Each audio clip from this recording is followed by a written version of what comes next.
Guys, welcome dito sa The Sun Tarot. Ang reading nito ay for collective for anyone who can resonate. Sa reading nito, this is a general and a collective reading. Your energy at this time. Ten of Wands in reverse, merong natanggal na baggage or maybe negativity yan. Ayun, parang nag-juggling ka, natanggal yan sa'yo yung pag-juggling, hindi ka na nag-juggling. Ayan, mga negativity kasi yan eh. Mga influences ng iba. And Page of Cups, merong courageous na person na courageous kasi color blue na mag-reach out sa'yo. Mag-reach out, yeah. Kasi attracted siya sa'yo eh. This person sees you as empress na nasa'yo ng lahat. No? You're so attractive and good looking. King of Cups, emotional siya sa'yo. Yeah, emotional siya pagdating sa'yo or in love na sa'yo. Hindi pa. Emotional lang pagdating sa'yo. Ano yan, i-approach ka muna niya. Ganon, i-approach. I-approach ka muna niya. Ayan. Ano ang feelings yan sa'yo ni Page of Cups niya na mag-approach sa'yo? Dinidesire ko niyang puntahan. No? Gusto ko niyang puntahan. No? Na mag-take ng risk, na mag-take ng a leap of faith, na hindi na siya mag-antay pa, na mag-take ng risk na. O, diba? Na i-pursue ka. Ayan. Na magkaroon na ng new beginning sa inyo. Fresh start. Na mag-reach out na siya sa'yo. And magtuloy-tuloy yun. No? Yung pakipag-communicate niya sa'yo or yung umpisa ninyong relationship, kung magkaroon agad sa inyo ng relationship, yan. Para hindi na siya malungkot, para hindi na siya uncontented sa buhay niya. And ninenervyo siya. Hindi naman. Upright ba to? Itong Page of Swords. What's with the Page of Swords here? May lumalabas na Page of Swords. Ito ba yan si person na Page of Cups? Siya. May ano siya, may gusto siyang malaman. Very curious and very interested na malaman. May mga gusto siyang malaman sa'yo. Mga sikreto sa pagkatao mo, mga ganun. Kasi mga sikreto sa pagkatao mo. Very, ano siya, goal-driven na malaman yun, patay.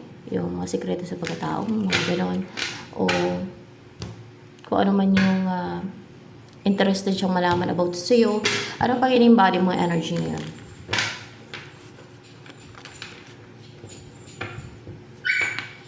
Yan o. Knowledge. You are knowledgeable. You're brave kasi color red din na magturo ng mga kaalaman mo, knowledge.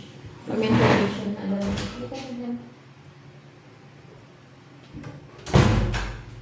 Nagalit siya. Kailangan mapasukin agad. And pag-grow yung knowledge mo kasi there's green, no, there's growth here sa picture kasi may color green. And you're ready for the right time. Kung ano itong right time na to. Ano yung right time na to? Walang reversal to sa ganitong deck ha.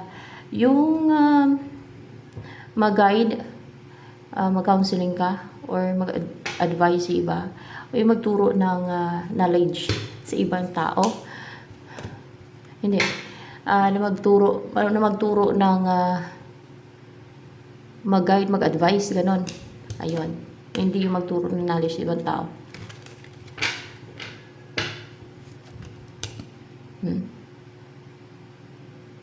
Para ma-heal sila, para ma-relax, ma-calm, para maging strong instead na maging weak. Diba?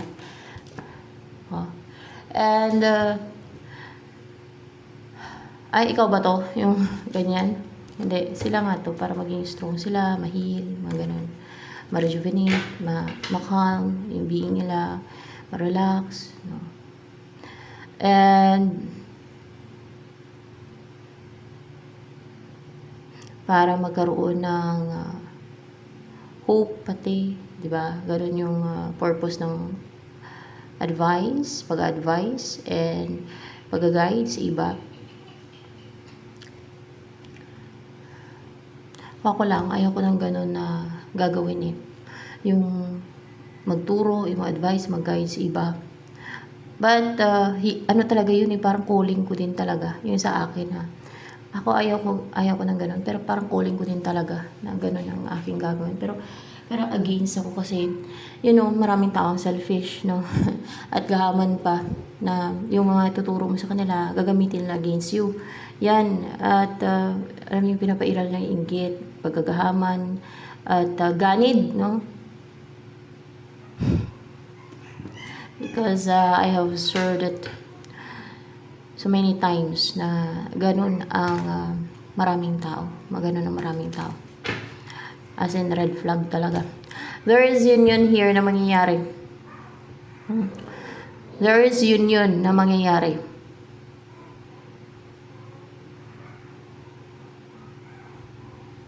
Disadvantage kasi yun eh. Yung tutulungan mo sila, tapos yung kawaan mo na, i-guide mo, advisean mo, tapos gagawan ka pa nila ng deceit and scheme, no? Tapos gusto nila angkinin ko ano ka. Meron pa nag-comment yan eh, na intuitive naman ako, ang kapal ng mukha niya, para sabihin ng gano'n. Intuitive naman ako. Sa akin na lang, ako na lang mag tarot reading, sabi gano'n. Ako na lang ang mag-tarot reading, ako na lang papalit sa iyo. Sabing ganun. Yung nagta-tarot reading pa ako, gusto niya akong palitan, mag-tarot reading. Hindi na lang siya gumawa ng sarili channel, di ba, gahaman, kung gaano ganid. Gusto niya angkinin yung sa iba. Hindi na lang siya gumawa ng sarili niya. Bakit gusto niyang palitan pa ako na mag-tarot reading? Baka hindi siya intuitive eh. Baka ang mag-guide pa sa kanya demonyo. Ganid siya. Lapastangan. Ang mga ganong tao, may impyerno yan. Yung mga ganit, sakim. Masyadong feeling narcissistic yun.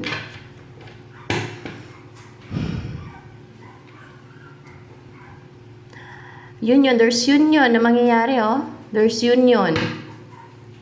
Libre naman mag-ano sa YouTube mag-upload ng video. Bakit kailangan palitan? Magsabi siya ng ganon. Pwede siyang gumawa ng sarili niyang channel. Gusto niya kamong angkinin kung ano yung sa akin, kung ano yung meron ako. Meron pa mga tao na yung ex ko, gusto nila mapasa kanila. Kung ano yung akin, gusto nila mapasa kanila. Mga narcissistic, it's just me. Wala na akong hindi na ako nakibalita doon eh. Oh. Hindi na ako umaasa doon, hindi na ako nangangarap doon. Sila nangangarap doon na just me. Ako hindi na ako nangangarap doon. Pinakalimutan ko na nga yun. At focus ako sa buhay ko, sa just me. Ako ba yung gusto na makapag-compete sa akin na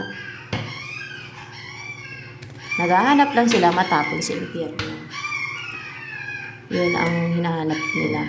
Union, there's union here na mangyayari.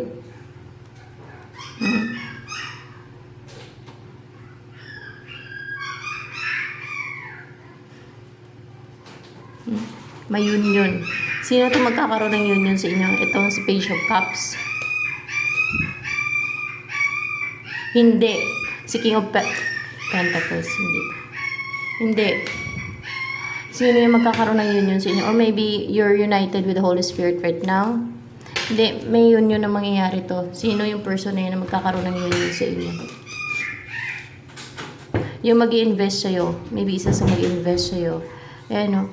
Yung tao na to. Oh, maging giving towards you. Yan ang magkakaroon ng union sa inyo dalawa. And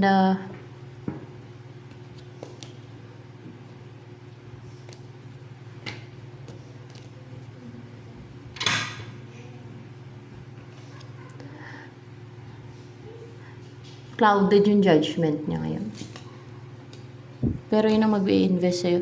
Clouded yung judgment nitong tao na to na magkakaroon ng union sa inyo. Ngayon. Pero for sure, maging klaro na yung judgment niyan. Queen of Pentacles. Gusto ko niya mapangasawa eh, ng tao na yan eh. Queen of Pentacles. Gusto niya maging a good provider mo or bigyan ka ng komportableng buhay. At yung makarecover ka na sa lahat ng stress, problem. Yung nagbibigay ng anxiety sa'yo. Para tahimik na isipan mo, stable, and relax, calm. Diba? At mamuhay kayo ng tahimik. May privacy, mga ganon. And puprotektahan ka niya. Gagwardyahan ka niya. Gagwardyahan ka daw niya. Spiritually. Spiritually. Yeah, spiritually. At may tatagumpay naman siya. Napuprotektahan ka niya. Spiritually. Yan. Ano naman message? Angels ba nagagay dito ngayon?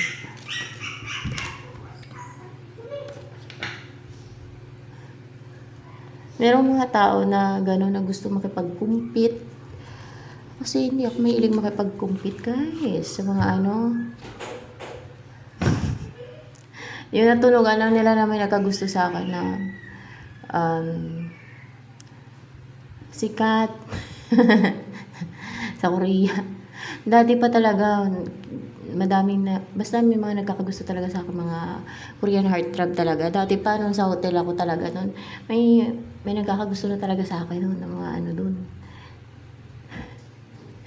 Ng mga ano, talagang type lang talaga ako ng Koreano. Ewan ko, basta ganun. Nasa mukha kasi ng tao yun. Pero ang type ko talaga noon ay mga American talaga, guys, yung gusto ko.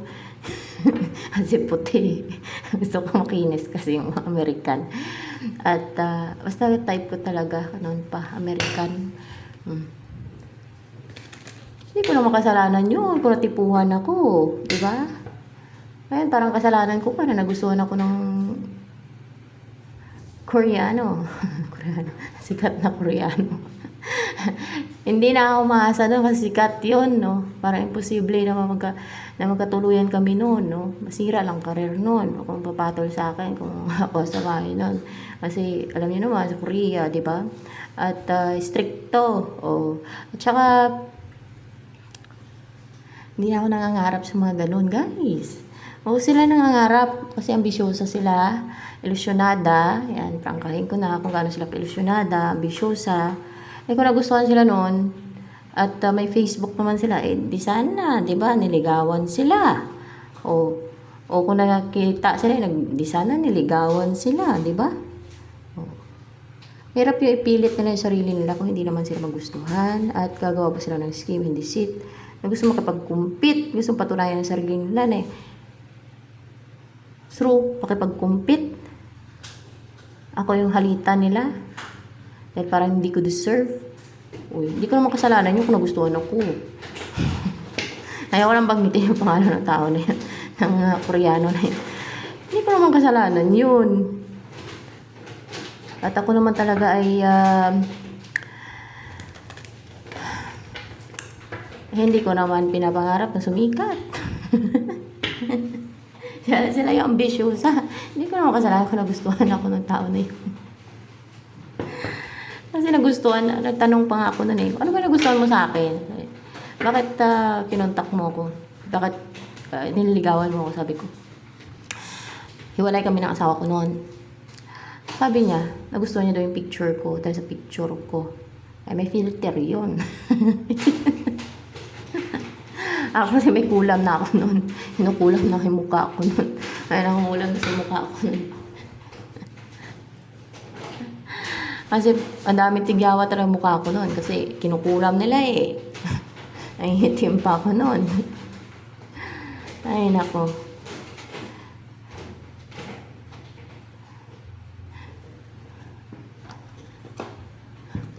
So, ano ang message ng angels for you? Ano yung, prangkahin ko na kasi masyadong, kung nag-illusion sila sa taong,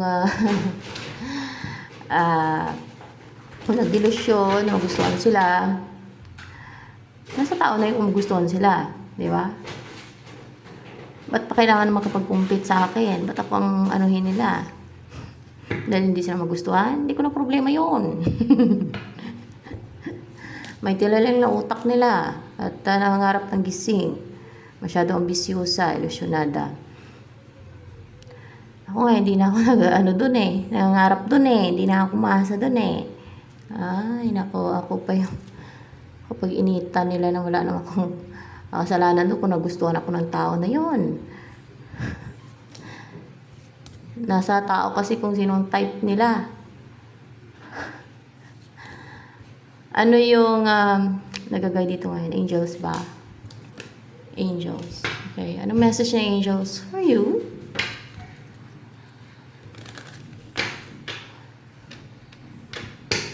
Sa pamrangka ko yan, baka hindi pa magising. Baka magigising pag nandun na sila sa impyerno. You've got the power. Use your abilities to resolve the situation. You can do it. Injustice yung ginagawa na sa akin. Ayan. Injustice. Baka magising pa yan. Pag nandun na sa impyerno, doon na sila magigising.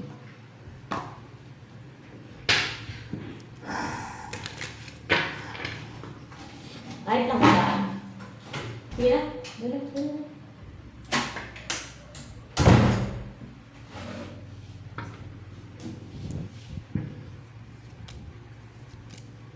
Ano pa ang about sa'yo?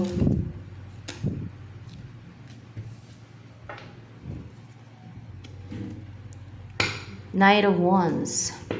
Magsisimula na maging active yung buhay mo niyan. And, yeah, magsisimula na maging active yung buhay mo. Yes. Hindi ka na matamlay, hindi ka na mag-suffer, no? Hindi ka na magkakasakit. To clarify, yes. Kakaroon na din ng justice. Hindi ka na magkakasakit, mag-active ka na, full of vitality, maging energetic, and attractive. Mas lalo ka maging attractive. Ayan, hindi ka na magkakasakit or wala na yung sakit mo kung may sakit ka o may parang magkaroon ng hustisya. Ayan. At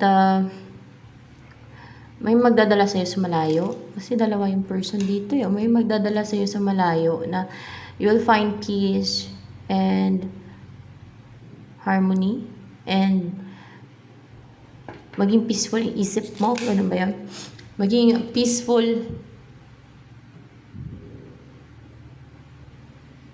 yung buhay mo ang maging peaceful, hindi yung isip. Yung buhay mo ang maging peaceful. Yes, yung buhay mo ang maging peaceful at of course, yung isip mo din yan, no? Yung buhay mo talaga maging peaceful, yun ang ibig sabihin nito. Na karoon ka na ng kumpletong buhay, pamilya, ganun. Magkaroon ka na ng anak, wala ka pang anak.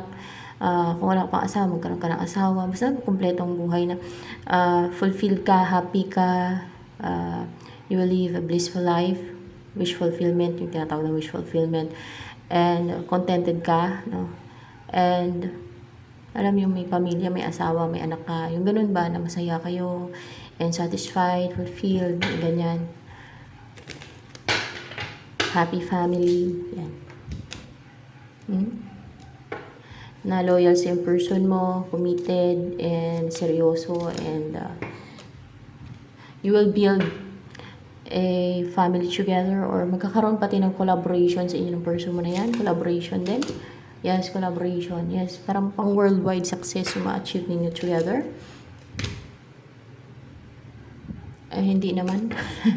Parang baka sa internet, baka mag-vlog kayong dalawa ba kasi the world or magkaroon ng collaboration sa inyo. Meron kayong gagawin yan na buo kayo, dalawa kayo, collaboration, na maa-amaze yung mga tao sa mga gagawin ninyong collaboration. Hindi sa ma-amaze, bibilib yung mga tao sa inyo, mga ganun. Tingnan natin, hindi. Ano mainggit sa inyo yung mga tao? Hindi naman. Ano yan, meron kayong collaboration, mari hindi naman ito parang katulad ng sa yung maging famous ka. Hindi ganun. Meron kayong gagawin collaboration na dalawa kayo. Baka mission to, mission spiritual mission. Pwedeng ganun. Spiritual mission. Upright ba to? Banggas, kamay ko yan eh. Hindi spiritual mission. Purpose nyo, purpose nyo. Yeah, basta may collaboration na kayong gagawin, no? Together ng person na yan. Ayan na, pinrangkak ko na ha. Akala kasi ng iba nangangarap pa ako doon. At gusto nila sila mangarap doon, no? Huwag na daw ako mangarap eh. Ako yung pagbawalan nilang mangarap sa buhay, na masinsog, na buhay ko. Ako i-restrict nilang pangarap, na wag mangarap. O, huwag daw akong mangarap. May impyerno sila. Patapon ko man sagad sa impyerno yung mga yan. At ang kinalaban nila ay Queen of Heaven. Mga tao ko ngayon, pero galing sa langit. Queen of ng langit. Kala na joke. Malaman nila yan, afterlife. Doon sila tapon. Bagbawalan pag mangarap. Uy, lagay nila sa lugar nila yung lagay nila sa lugar yung pag-ilusyon nila, yung pag-ambisyon, pag-ilusyonada. Wala sa lugar. At pati yung buhay ko gusto nilang kontrolin. Dahil sa ambisyosa sila, ilusyonada. Ambisyon ng sobra-sobra. Facts. Yan ang maging buhay mo. Parang titira ka sa mga woods, ganyan. Oo, hindi na ako na-ambisyon dun eh. At nakarelasyon ko pa yun eh. Hindi ko na ambisyon yun. Parang tingin ko lang doon sa naging relasyon naming dalawa eh. Parang joke-joke lang. Walang seryosuhan. Parang ganun lang ba? Eh, wala na din eh. Oh. But hanggang ngayon, hindi pa naka-move on ng iba. Ako ang pinag-initan. Kalimutan ko na nga yung tao eh. Tagal-tagalan. Ano pa? Sus, Diyos mio. Kaya hindi sila magustuhan at hindi nila ma-reach yung tao na yun. Ako pag-initan nila, gusto makipag-compete. Gusto patunayan yung sarili na attractive sila. Magustuhan din sila. So, Diyos mio. Masyado makapal ang mukha. Ako buhay ko yung natupag ko. Trabaho. Alaga ako. Ang dami din. Ano naintindi ko.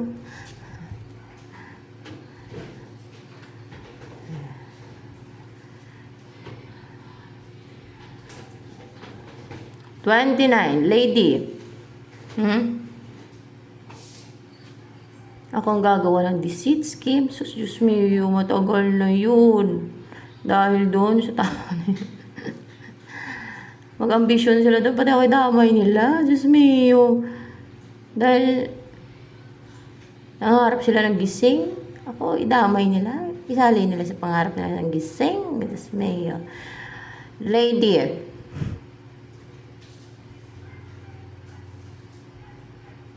Ako, hindi na ako nag-ilusyon dun eh. Wala na sa akin. Ay, nakong buhay ng mga taong piste. Lady. Ayun, kain ka ng ibon. Mga ibon, mga hayop siguro yan. Ano pa, nice na mayari sa buhay mo.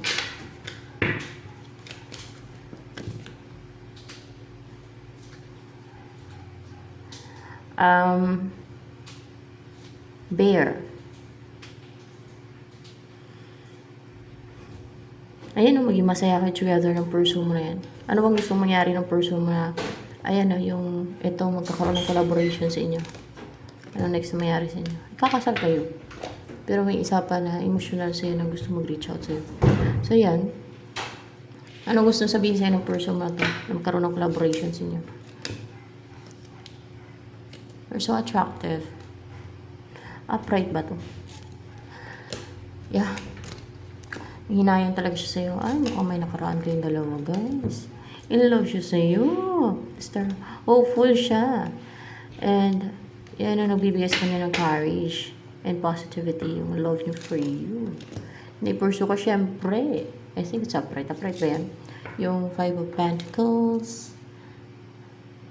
Ay, yung ano pala? Ace of Pentacles. I think it's upright. One more. Upright ba yan? Yan. It's upright. Yung Ace of Pentacles. na mag-umpisa kayo magsama na. Ganon. Mag-purchase na kayo sa land. Natitira ninyo. Kung meron na ang bahit lupa, titira na kayo sa bahit lupa ninyo. So, yan. So, ito na lang guys for collective reading.